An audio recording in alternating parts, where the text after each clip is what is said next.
नमस्कार दोस्तों, स्वागत है आपका एल्डोराडो में। आज मैं बात करूंगा भारत के एक और राज्य के बारे में, जिस राज्य को भारत के लोग काफी ज्यादा पसंद करते हैं। उस राज्य का नाम है हिमाचल प्रदेश। पर्यटन के दृष्टिकोण से ये राज्य बहुत महत्वपूर्ण है और भारत की शिखा मानी जाती है। उत्तर भारत में स्थित ये राज्य आज अपने खूबसूरती और सौंदर्य के लिए बहुत ज्यादा प्रसिद्ध है। बात करूंगा इसी राज्य के बारे में, हिमाचल प्रदेश। जब हिंदुस्तान के मैदानी इलाकों में बड़े बड़े साम्राज्य बन रहे थे और मिट रहे थे, तब हिमाचल की गोद में बिल्कुल अलग इतिहास लिखा जा रहा था। ये कहानी है पहाड़ों के उन राज्यों की, उन राजाओं की, जिन्होंने न सिर्फ ताकतवर सल्तनतों को चुनौती दी, बल्कि अपनी कला, संस्कृति और बहादुरी से एक ऐसे विरासत खड़ा की जिसकी गूंज आज भी हिमाचल की वादियों में सुनाई देता है। ये उन राजपूत राजवंशों की गाथा है जिन्होंने पत्थरों पर अपनी वीरता की कहानी लिखी और पहाड़ों को अपना मजबूत किला बना लिया। बात हिमाचल प्रदेश की। कहते हैं जो इस किले को जीत लेगा वो पूरे पहाड़ का राजा बन जाएगा। ये था कांगड़ा का अजय किला, जिसके बारे में अफवाहों में कही गई कि दीवारों के पीछे इतनी दौलत छिपी थी जिनकी कोई कल्पना नहीं की जा सकती थी। सदियों तक बड़े बड़े बादशाहों ने इसे जीतने के सपने देखे, लेकिन नाकाम रहे। जब एक अजय किला का सामना इतिहास के सबसे जिद्दी हमलावरों से होता है। ये सिर्फ एक किले की कहानी नहीं है, ये उन ताकतवर राजपूत वंशों की कहानी है जिन्होंने इन पहाड़ों को अपना घर बनाया और एक ऐसी विरासत छोड़ी जो आज भी पत्थरों और कला में जिंदा है। भारत का इतिहास अक्सर गंगा के मैदानों के इर्द गिर्द घूमता है।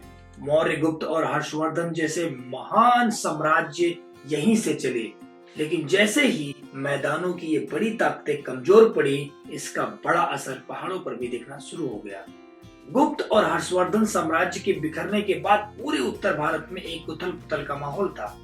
इसी दौर में कई राजपूत वंशों ने मैदानी इलाकों को बेचैनी से दूर हिमाचल की शांत सुरक्षित घाटियों में पनाह ले ली और यहीं से उदय हुआ हिमाचल की पहाड़ी राज्य का। ये सिर्फ छोटे मोटे ठिकाने नहीं थे, बल्कि ये ताकतवर और सुनियोजित राज्य थे जिनकी अपनी सेना थी, अपने सिक्के थे और अपनी एक अलग पहचान थी। त्रिगत, जिसे आज तक हम कांगड़ा के नाम से जानते हैं, भारत की सबसे पुरानी रियासतों में एक मानी जाती है, जिसका जिक्र महाभारत तक में मिलता है। इसके अलावा चंबा, कुल्लू, सिरमौर, मंडी और सुकेत जैसे दर्जनों सियासतें वजूद में आई, जिन्होंने आने वाली कई सदियों तक इस देवभूमि पर राज किया। ऋग्वेद में भी यहाँ की जनजातियों का और उनके शक्तिशाली राजाओं का उल्लेख मिलता है, जिन्हें दास, दस्यु या निषाद कहा गया। इन राजाओं ने न सिर्फ सीमाओं को बचाया, बल्कि अनोखी पहाड़ी संस्कृति को जन्म दिया। उन्होंने शानदार मंदिर बनवाए, कला को बढ़ावा दिया और न्याय का एक ऐसा सिस्टम बनाया जो पहाड़ों के रीति रिवाज पर आधारित था। ये वो दौर था जब हिमाचल अपनी कहानी खुद लिख रहा था, एक ऐसी कहानी जो बहादुरी और शान से भरी थी। हिमाचल के इतिहास में दो नाम हमेशा सबसे ऊपर सुनाई देते हैं, कांगड़ा और चंबा। ये सिर्फ दो रियासतें नहीं थी, बल्कि दो अलग सोच का प्रतीक था। एक तरफ था कांगड़ा, जो अपनी फौजी ताकत और अजय किले के लिए मशहूर था, तो दूसरी तरफ था चंबा, जो अपनी कला, संस्कृति और शांति के लिए जाना जाता था। माना जाता है कि इसे कटोच वंश के राजा सुशर्मा चंद्र ने बनवाया था, जिन्होंने महाभारत के युद्ध में कौरवों का साथ दिया था। इस किले की शोहरत सिर्फ इसकी मजबूती की वजह से नहीं, बल्कि उन कहानियों की वजह से भी है जो इसके खजाने से जुड़ी थी। कहानियां और अफवाहों की माने तो राजा के यहाँ मंदिरों में सोना, चांदी और हीरे जवाहरात चढ़ाते थे, जिसे 21 कुओं में छिपा कर रखा गया था। यही खजाना और किले की लोकेशन हमलावरों को अपनी ओर खींचती थी। 1009 ईस्वी में महमूद गजनवी ने इस किले पर हमला किया और इसे बुरी तरह से लूटा। इसके बाद मोहम्मद बिन तुगलक और फिरोज शाह तुगलक ने भी इस पर कब्जा करने की कोशिश की। यहाँ तक कि महान मुगल बादशाह अकबर, जिसे कहते थे, 1572 में इसे घेरने की कोशिश की, लेकिन किला अपनी जगह डटा रहा। आखिरकार 1620 में अकबर के बेटे जहांगीर ने एक लंबी घेराबंदी के बाद इसे जीत लिया। जहांगीर इस किले की खूबसूरती से इतना खुश हुआ कि उसने इसके अंदर एक मस्जिद बनवाई जो आज भी वहां मौजूद है। लेकिन कटोच राजाओं ने हिम्मत नहीं हारी। जैसे ही मुगल सत्ता कमजोर पड़ी, महाराजा संसार चंद द्वितीय ने 1789 में किले पर दोबारा कब्जा कर लिया और कांगड़ा की खोई हुई शान लौटा दी। महाराजा संसार चंद कला के बहुत बड़े दीवाने थे और उनके राज में कांगड़ा चित्रकला अपने शिखर पर पहुंची, जिसने दुनिया भर में अपनी पहचान बनाई। अगर कांगड़ा जंग और बहादुरी का नाम था, तो चंबा कला और सुकून का।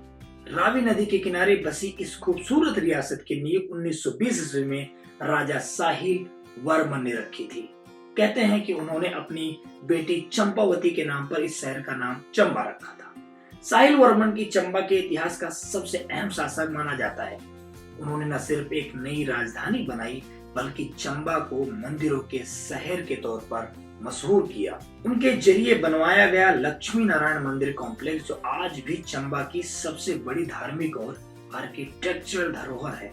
साहिल वर्मन के दौर में चंबा में तांबे के सिक्के यानी चकली चलने का प्रचलन शुरू हुआ।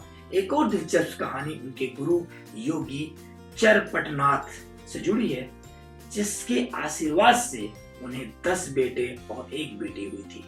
चंबा की एक और अनोखी विरासत है चंबा रुमाल। ये सिर्फ एक रुमाल नहीं, बल्कि कपड़े पर की गई हैरान करने वाली पेंटिंग है, जिसमें रामायण और महाभारत के सीन रेशम के धागे से बनाए गए हैं। ये कला आज भी जिंदा है, चंबा की संस्कृति का एक बड़ा हिस्सा भी है। चंबा के राजाओं ने जंग के बजाय कला को चुनकर ये साबित कर दिया कि एक मजबूत विरासत सिर्फ तलवार से नहीं, बल्कि कला, भाईचारे और संस्कृति से भी बनती है।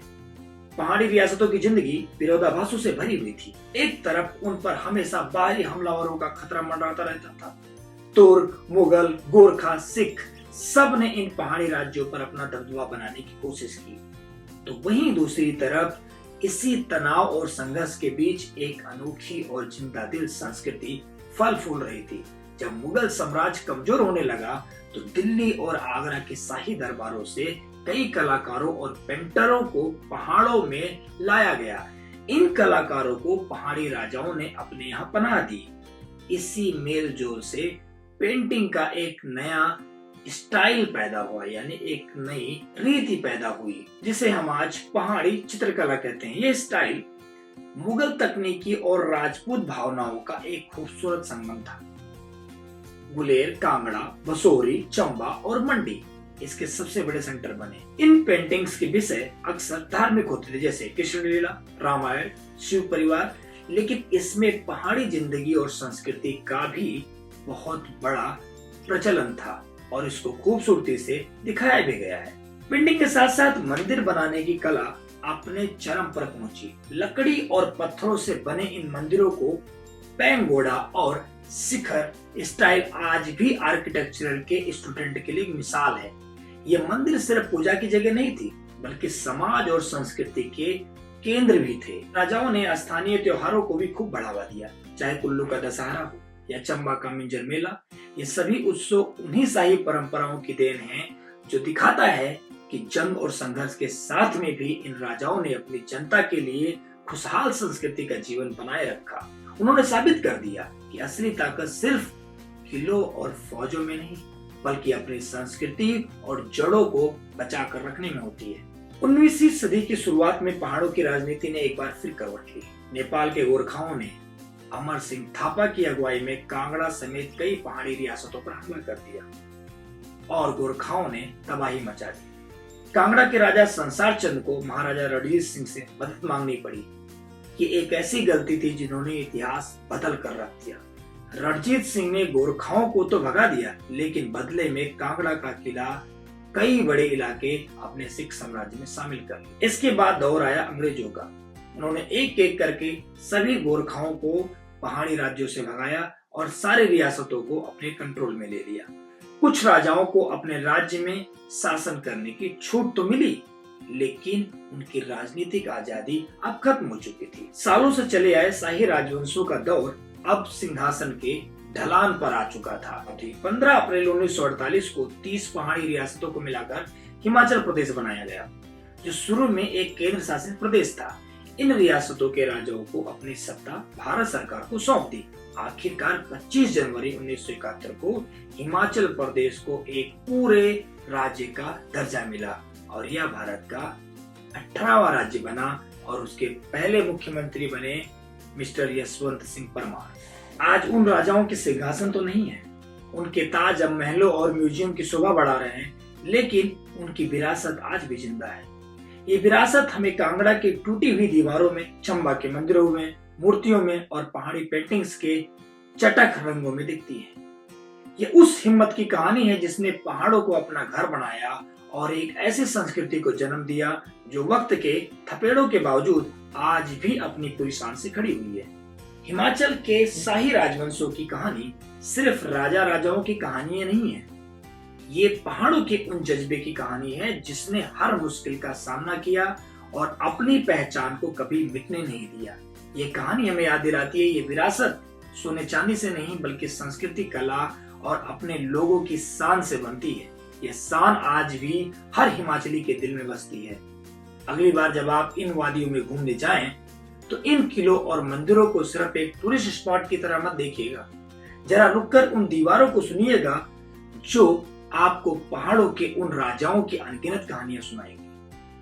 अगर आपको हिमाचल के इतिहास की ये अनसुनी कहानी पसंद आई है तो हमारी वीडियो को लाइक करें, अपने दोस्तों और परिवार को साथ शेयर करें और हमारे चैनल को सब्सक्राइब करना बिल्कुल मत भूलिएगा ताकि हम आप तक ऐसी ही और दिलचस्प कहानियां पहुंचाते रहें।